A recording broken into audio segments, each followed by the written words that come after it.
Hindi nga ba kulay yellow ang sun? Okay, share ko lang guys, someone asked. Ano nga ba ang tunay na kulay ng sun? The answer is white. Let me explain something.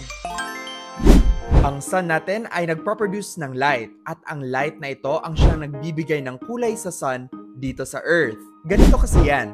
Ang ilaw na binibigay ng sun ay nagpo-contain ng lahat ng kulay sa visible spectrum. Meaning, yung nakikita natin, which is from red to violet and anything in between. Kapag kinumbine natin ang lahat ng kulay na ito, it appears to be white light.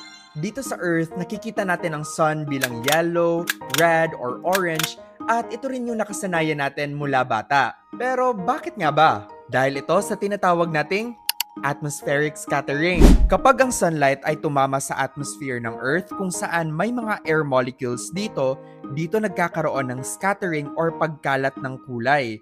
Yung mga kulay na maiikli ang wavelength kagaya ng blue, ito yung mas nasa scatter dahil sa tinatawag nating Rayleigh scattering.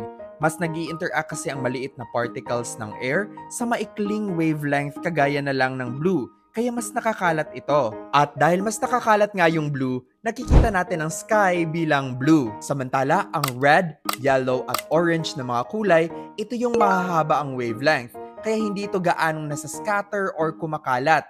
Kaya ito yung naiiwan na kulay na nakikita natin sa sun. Pero kung titignan natin ang sun sa space na walang air molecules or atmosphere, makikita natin ang sun as white. So, sun is white. Yun lang. Bye!